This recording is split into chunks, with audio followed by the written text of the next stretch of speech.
दोस्तों नमस्कार, मैं हूं राजकुमार सिंह।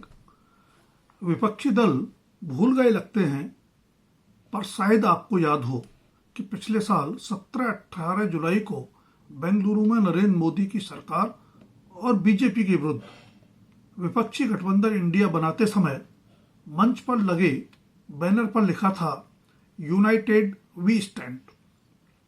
यह अंग्रेजी का पुराना सूत्र वाक्य है जिसका भावात्मक संदेश है कि एकता में ही शक्ति है। इस सूत्र का दूसरा हिस्सा है डिवाइडेड वी फॉल, यानी आपस में बढ़ते ही हम बिखर जाते हैं। बेशक चंद महीने बाद ही इंडिया से उसके सूत्रधार नीतीश कुमार का जनता दल यूनाइटेड और जयंत चौधरी का राष्ट्रीय लोकदल पाला बदल गए। फिर भी इससे इनकार नहीं किया जा सकता कि लोकसभा चुनाव में एकता के बल पर ही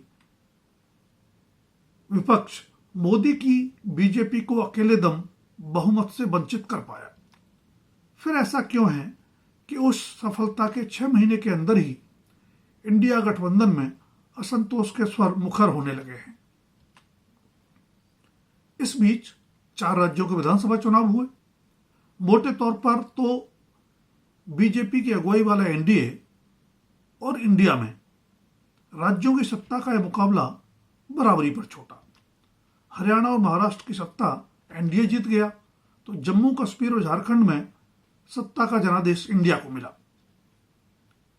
हाँ, राजनीति को गहराई से समझें तो यह समझ पाना मुश्किल नहीं कि राजग ने यानी एनडीए ने बड़ा हाथ मारा, जबकि इंडिया की उम्मीदों को जबरदस्त झटका लगा। हरियाणा और महाराष्ट्र राजनीतिक ही नहीं, आर्थिक दृष्टि से भी महत्वपूर्ण राज्य हैं। लोकतंत्र में जनता ही जनार्दन मानी जाती है, लेकिन महंगी चुनावी राजनीति में आर्थिक संसाधनों के महत्व से भी इनकार नहीं किया जा सकता। दोनों राज्यों में हार इंडिया के लिए बड़ा झटका इसलिए भी है क्योंकि वहां उसे जीत का विश्वास था। लोकसभा चुनाव में भी इंडिया गठबंधन का प्रदर्शन इन राज्यों में शानदार रहा था। हरियाणा में टक्कर बराबरी की रही थी तो महाराष्ट्र में इंडिया ने एनडीए को 48 में से मात्र 17 लोकसभा सीटों पर समेट दिया था। विधानसभा चुनाव में हरियाणा में राजनीतिक प्रेक्षक और चुनावी पंडित कांग्रेस की जीत की भविष्यवाणी कर रहे थे।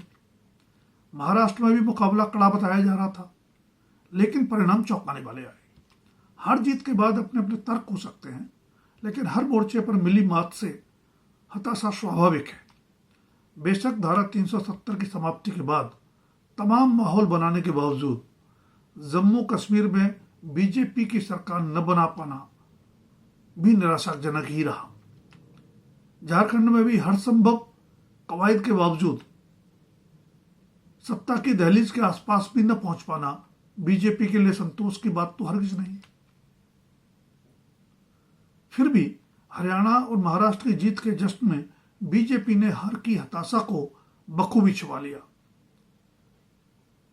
जबकि निराश इंडिया आपस में ही तलवार भांजने में जुट गया है। बेशक इंडिया में उजागर होने वाली ये गांठें नई नहीं हैं। परस्पर राजनीतिक हितों के टकराव से बनी ये गांठें पुरानी हैं, जिन्हें बड़ी राजनीतिक मजबूरी के बंधन से छिपाने की कोशिश की जाती है। पिछले साल इंडिया बनने के बाद भी कांग्रेस ने राजस्थान, मध्य प्रदेश और छत्तीसगढ़ के विधानसभा चुनावों में सहयोगी दलों को भाव नहीं दिया था। तीनों राज्यों में कांग्रेस की हार के कई कारण रहे होंगे, लेकिन मित्र दलों द्वारा उतारे गए उम्मीदवारों ने बीजेपी विरोधी मतों में ही सेंध लगाई होगी, यह समझने के लिए किसी शोध की जरूरत तो नहीं। ठोकर खाकर कांग्रेस संभली भी। अखिलेश यादव की सपा को जिस मध्य प्रदेश में 1-2 सीट विधानसभा में देने लायक नहीं समझा गया, लोकसभा चुनाव में खजुराहो सीट दे दी गई।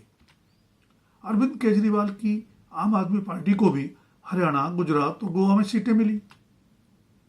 राजस्थान में भी विपक्ष के बेहतर प्रदर्शन का कारण गठबंधन रहा। हरियाणा में 5 लोकसभा सीटें जीत लेने के बाद फिर कांग्रेस, खासकर प्रदेश नेतृत्व का अहंकार जागा और इंडिया के घटक दलों को एक भी सीट नहीं दी। हरियाणा में हार के बाद से ही कांग्रेस पर कटाक्ष शुरू हो गए थे। बेशक महाराष्ट्र में भी विपक्षी गठबंधन महाविकास आघाड़ी में शामिल तीनों बड़े दलों कांग्रेस, शरद पवार की एनसीपी और उद्धव ठाकरे की शिवसेना की समान रूप से दुर्गति हुई है, लेकिन इस आने पर कांग्रेस सबसे ज्यादा नजर आ रही है। इस बार पहला प्रहार ममता बनर्जी की तृणमूल कांग्रेस की ओर से हुआ है, जिन्होंने खुद लोकसभा चुनाव में पश्चिम बंगाल में कांग्रेस से गठबंधन करने से इनकार कर दिया था। तब कांग्रेस और वाम दल यानी लेफ्ट मोर्चा, लेफ्ट फ्रंट मिलकर लड़े थे। प्रहार भी कांग्रेस से ज्यादा राहुल गांधी पर नजर आते हैं, जो लोकसभा में नेता प्रतिपक्ष हैं। तृणमूल कांग्रेस के सांसद कल्याण बनर्जी ने टिप्पणी की कि ममता बनर्जी को इंडिया का नेता बनाया जाना चाहिए। अब अगला चुनाव दिल्ली विधानसभा के लिए होना है। हरियाणा से शुरू कांग्रेस और आप की तलखी दिल्ली चुनाव के लिए भी मुखर हो रही है।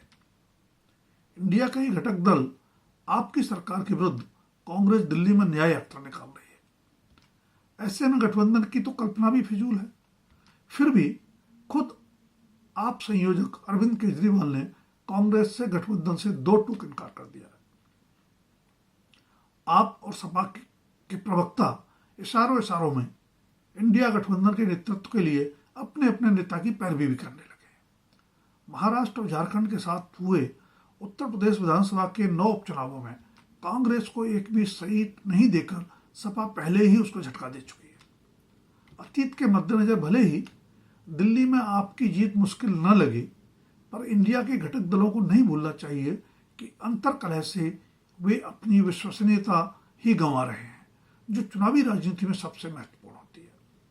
सच तो यह है कि 99 लोकसभा सांसदों वाली कांग्रेस इंडिया गठबंधन में सबसे बड़ा घटक दल है, जबकि अन्य किसी दल के पास उसके आधे सांसद भी नहीं है। चुनावी राजनीति से प्रेरित इंडिया गठबंधन की तलखी अब संसद में भी असर दिखा रही है। उद्योगपति गौतम अडानी के विरुद्ध अमेरिका में मुकदमे की खबर का असर संसद के शीतकालीन सत्र पर पड़ना ही था। राहुल गांधी अरसे से अडानी से जुड़े विवादों पर मुखर रहे हैं, पर तृणमूल कांग्रेस और सपा ने एक ही मुद्दे पर संसद ठप हो जाने पर चिंता जताई।